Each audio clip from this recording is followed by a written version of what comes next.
자, 반려동물 인구 1000만 시대입니다. 주변에 보면 대형견들도 많고 무책임하거나 이기적인 개주인들도 많습니다. 개물림 사고가 매년 2000건 이상 발생하는데 하루에 6명꼴입니다. 입마개나 대형견만 검색해봐도 개 물린 사고들이 졸라 많이 나옵니다. 귀여운 강아지를 댕댕이라고도 하는데 이렇게 사고친 개들은 범죄견 아니면 그냥 개새끼들인 거죠. 이렇기 때문에 반려견 입마개를 의무화해야 한다는 얘기가 계속 나오는 겁니다. 이와 관련해서 어느 아파트 로비에 부착된 공지 하나를 봅시다. 검은 큰 개를 데리고 엘리베이터를 타면 함께 탑승한 입주민이 불안에 시달리게 되니까 해당 반려견을 없애달라는 내용입니다. A씨는 너무 화가 나고 어이없다며 개를 없애는 것은 말이 안 된다. 우리 개가 한 번이라도 다른 사람에게 공포감을 줄 만큼 공격성을 보였거나 짖거나 달려들었으면 화도 안 날 것이라고 분통을 터뜨렸다. 우선 큰 개를 딱 보면 무섭죠. 개라도 생긴 외모에 편견을 가지면 안 되지만 솔직히 무섭지 않게 생긴 대형견은 귀엽긴 합니다. 사람도 극악하게 생긴 사람만 범죄를 저지르는 게 아니죠. 개주인들은 우리 강아지는 순해서 안 문다고 합니다. 확실합니까? 많은 개주인들이 갖고 있는 착각이죠. 지금까지는 문 적이 없다고 하는 게 정확한 겁니다. 우리가 무는 개인지 안 무는 개인지 알 방법도 없습니다. 그리고 주인이나 주변 사람들한테 순한 게 당연한 거죠. 못생긴 애들도 자기 애들은 다 이쁜 겁니다. 사람도 통제가 안 되는데 개를 완벽하게 통제할 수 있다고 생각하시나요? 만약 예외적인 상황이 발생하면 원래 안 그러는데 이해가 안 간다면서 죄송하다고 사과하고 치료비만 물어주면 되는 건가요? 마트에서 식칼을 사가지고 오는 경우에 밖에서 손에 칼을 들고 다니면 본인은 정말 요리하는 데 필요해서 샀을지라도 길거리에 있는 사람들에게 위화감을 주는 겁니다. 본인이 살인을 해본 적이 없다고 설득시키고 다니는 게 무슨 의미가 있나요? 재수 없으면 경찰까지 출동하게 되는 겁니다.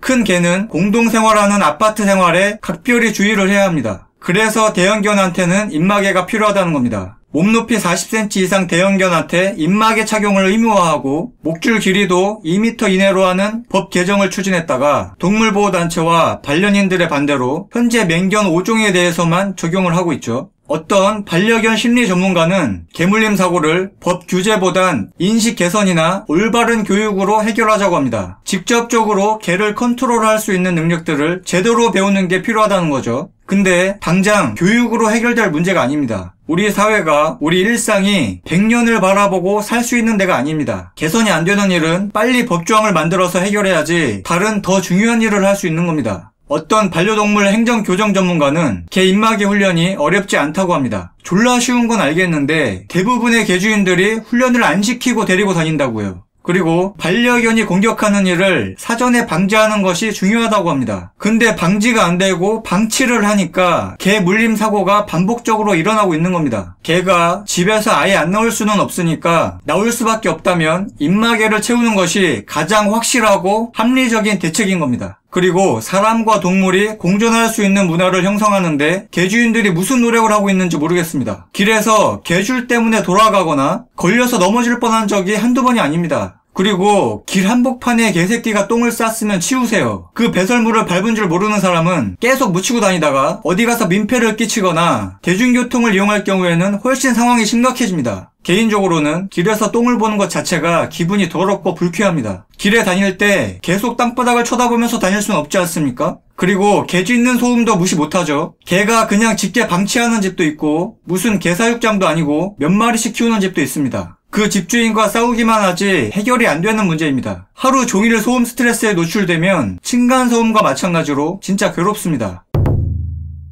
법이 정답은 아니지만 법이 없으니까 괜찮다는 사람들이 있습니다. 아파트에 살면서 개가 위협적이지 않은지는 개주인이 판단할 문제가 아닙니다. 큰 개에 대한 피해 망상증이라느니 동물 학대라고도 하는 사람들도 있죠. 확률적으로, 심리적으로, 직접적으로 피해가 있다고요. 사유재산 개념으로 얘기하는 사람들도 있던데 그럼 클럽처럼 노래 크게 틀어놓거나 새벽에 세탁기 돌려도 됩니까? 내가 힘들게 번 돈으로 내가 마약 사겠다는데 왜 뭐라 그러냐고요? 말하는 게 답답합니다. 세상은 법만으로 돌아가는 게 아닙니다. 법이 인간사의 규칙을 전부 다 기술할 수는 없는 겁니다. 그냥 윤리, 상도, 매너, 에티켓인 거죠. 동물보호법 개정을 해서 처벌을 강화하면 뭐합니까? 현실적으로 적용이 안 되고 있어요. 50cc 미만 이륜자동차 등록제처럼 빨리 동물 등록제 시행이 우선적으로 가장 필요하다고 봅니다. 일부 반려인 때문에 모든 반려인들이 매도당하는 것 같아 안타깝다고 하는데 일부 미친 놈년들 때문에 우리 사회에 법이라는 게 필요한 겁니다. 그래야 대부분의 국민이 손해를 보지 않으니까요. 누가 이유 없이 사람을 때리고 죽이냐고요? 그런 사람들이 있기 때문에 법을 만든 거라고요. 누가 만추로 운전을 하냐고요? 정신은 멀쩡해서 괜찮다고요? 사고 날 확률이 높으니까 하지 말라고요. 아시겠습니까?